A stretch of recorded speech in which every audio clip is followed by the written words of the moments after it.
Começa agora o JBR News, feito diretamente de Brasília para você, com análise do fato do dia. Nós aqui do Grupo Imagem Credibilidade, em parceria com o Jornal de Brasília, levamos até você esta análise diariamente. Eu, Alexandre Jardim, junto com Estevão Damasio e Rodolfo Lago, ficamos hoje abismados. Não somente hoje, na verdade, ontem à noite já nos chamou muita atenção, e acredito que do Brasil como um todo, a prisão que houve na CPI da Covid. Afinal de contas, o ex-diretor que foi depor na CPI ontem, o Roberto Ferreira Dias, acabou saindo preso da Comissão Parlamentar de Inquérito, teve que pagar, enfim, uma fiança de R$ 1.100, ficou várias horas preso na delegacia do Senado Federal, uma situação que acabou acirrando o clima justamente dentro da CPI. Só que este clima, hoje, ultrapassou os muros do Congresso Nacional e chegou ao Palácio do Planalto. Estevão Damasio, para falar que o clima está quente, eu acho que é pouco, hein? Pois é, eu acho que, primeiro, obrigado pela audiência aí, você que nos acompanha, o Jardim, o Rodolfo. Ontem eu já tinha destacado que considerava um erro a CPI não ter promovido até agora acariações. Diante de tantas informações contraditórias, eu acho que os integrantes da CPI têm uma pedra bruta nas mãos que, com as acariações, essa pedra pode se transformar num diamante, né? Se, em vez de decretar a prisão ontem do senhor Roberto Dias, que gerou muitos desgastes e ficou longe de ser uma decisão unânime entre os próprios integrantes da CPI, o Omar Aziz tivesse num acordo com a maioria da comissão, já determinado uma agenda de acariações, colocar o Roberto Dias, né, juntamente com o PM, que além de ser PM em Minas, vende vacina também, um em frente ao outro, daí você poderia ter mais embasamento até para decretar uma prisão, até para se chegar à medida mais radical que uma CPI, digo assim, medida momentânea mais radical, que cabe à CPI tomar. E não colocar o Roberto Dias como o boi de piranha, porque antes dele, muitos outros ou muitas outras também faltaram com a verdade à comissão, né? Amparados ou não por uma decisão do Supremo Tribunal Federal, houve inúmeras contradições. E por que só no dia do Roberto Dias o caldo entorna? O Omar Aziz chuta o pau da barraca, chuta o balde. Não dá para ser assim, né? Ontem eu já tinha criticado boa parte da condução do Omar Aziz. Em certos momentos, ele é muito polido, ele é muito habilidoso, mas em muitos outros momentos ele reage com o fígado, ele e o relator. Então ontem eu acho que foi um erro, né? Se o tiro pode sair pela culatra, porque hoje mesmo, né, no depoimento, a ex-representante do Ministério da Saúde, a ex-coordenadora do Programa Nacional de Imunizações... Foi importante, Estevão, te interromper, porque foi um erro meu até na abertura do nosso programa, e é importante o nosso seguidor ficar a par que está acontecendo hoje esse depoimento, como você acabou de relembrar, que é justamente da ex-coordenadora do chamado PNI, que é o Programa Nacional de Imunizações, e o nome dela é Franciele Fortunato. Desculpe, Estevão, contigo. Pois é, ela, mesmo amparada por um habeas corpus, ela se recusou, foi a primeira testemunha que se recusou a prestar o juramento de falar a verdade, né? Então ali foi emblemático, acho que ninguém esperava um não. Ela, não, obrigado. Mas ela nem precisava, porque ela até aqui está fazendo um depoimento muito seguro.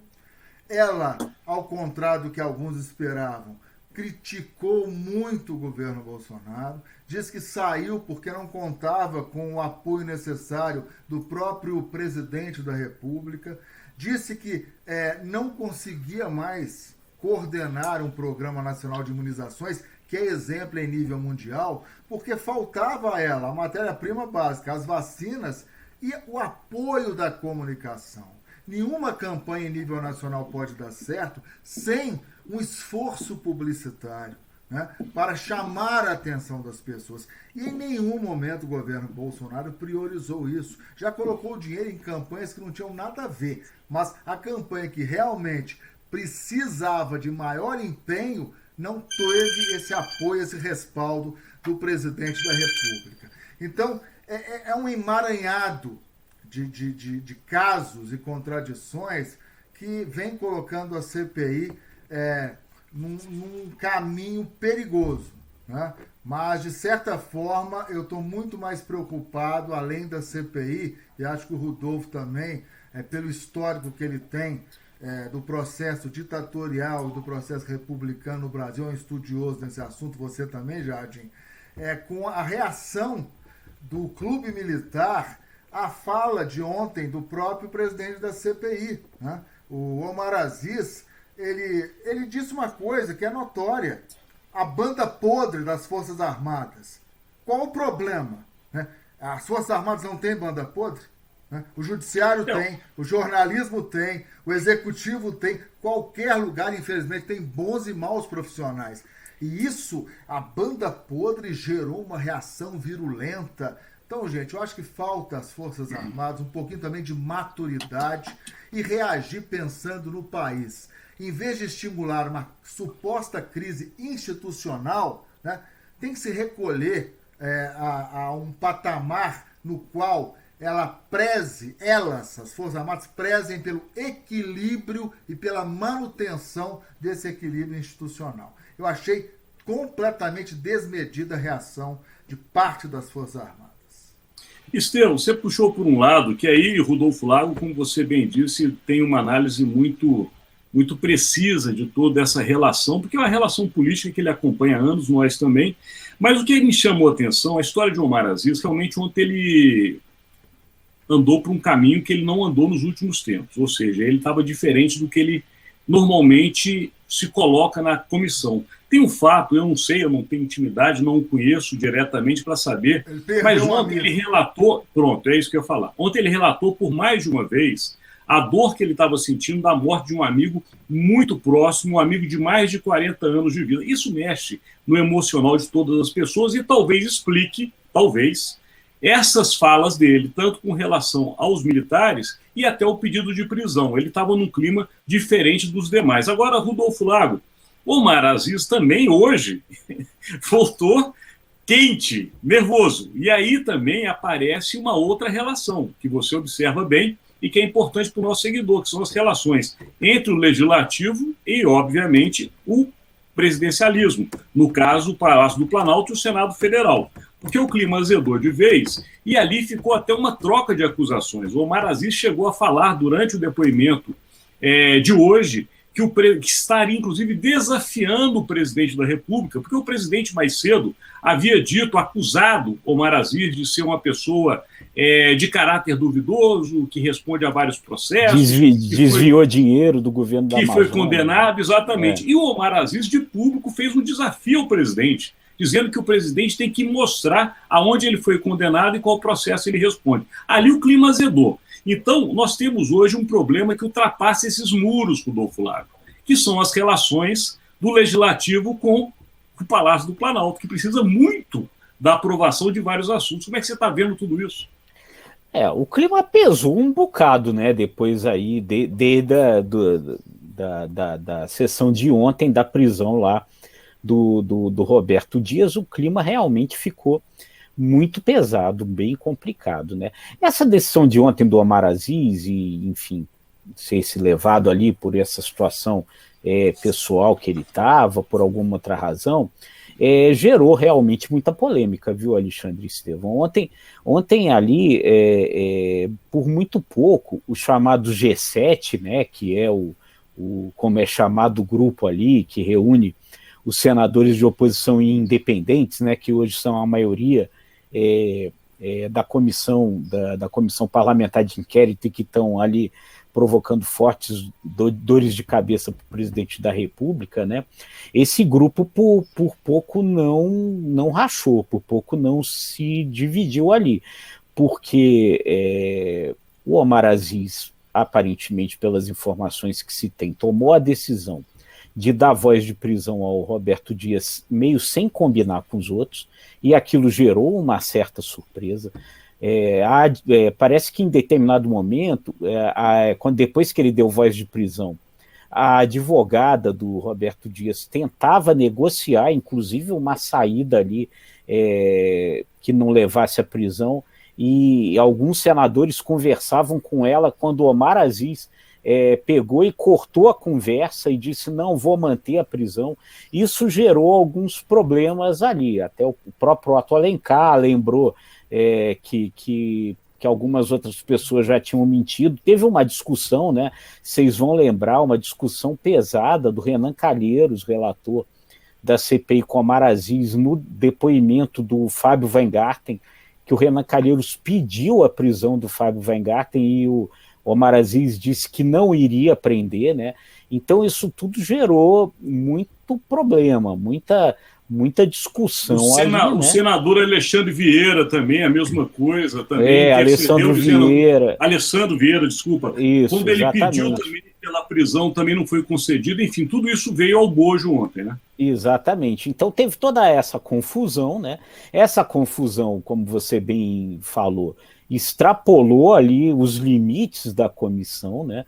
Então, com o presidente Bolsonaro aí no seu estilo bateu, levou característico, já pegou e já acusou o Omar Aziz de desviar dinheiro do governo do Amazonas. O Omar Aziz reagiu, e essa reação das Forças Armadas, né? Que é ali uma reação também um pouco despropositada mesmo, talvez ali na linha do que o Estevão falou, porque as informações que eu tenho, Estevão e Alexandre, ouvidas de algumas pessoas aí do oficialato, é que esse tipo de constrangimento está havendo mesmo nas Forças Armadas, por parte de alguns, né?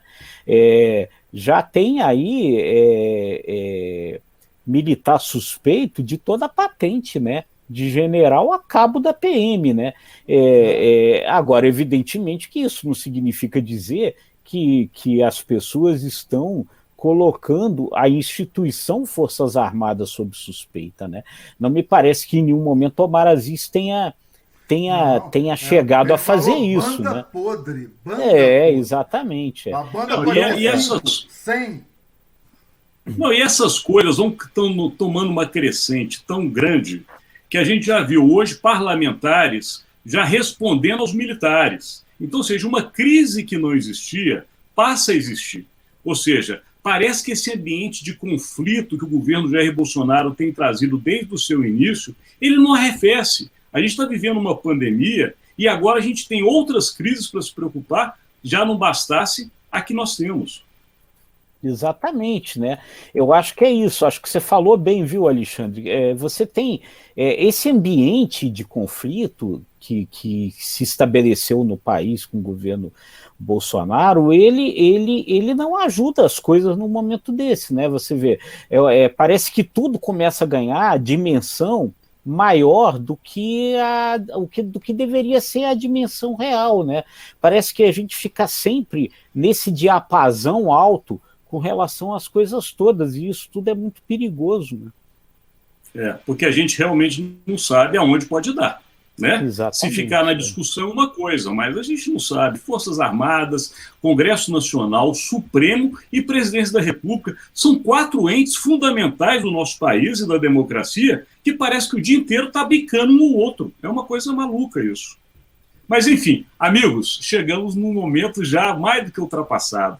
Então vai lá, Estevão, qual que é a sua aposta de amanhã? Eu aposto que o presidente Jair Bolsonaro vai dar de ombros para esse ofício que o Omar Aziz encaminhou ao Planalto para que ele confirme ou negue denúncias do deputado Luiz Miranda. E aí, Rodolfo Lago, qual a sua aposta? Claro, ele não tem a menor... Ele não é obrigado a responder isso, como a gente já discutiu, já falou aqui algumas vezes, o presidente, a comissão parlamentar de inquérito não tem ingerência sobre o presidente da República, então ele responde se ele quiser, né? Mas eu queria só colocar, Alexandre, mais uma coisinha na aposta aí, que é a questão aí da indicação do André Mendonça aí para o o Supremo, né? Parece que existem alguns problemas ali ainda no parlamento com relação a isso, uma certa desconfiança vindo de determinados senadores, de determinados parlamentares, no sentido de que o André Mendonça poderia seguir nessa linha que há hoje contra a política tal, e esse negócio ainda está pegando na questão ali da análise da avaliação do nome dele. É uma coisa que precisa ser desfeita ali para esse negócio andar.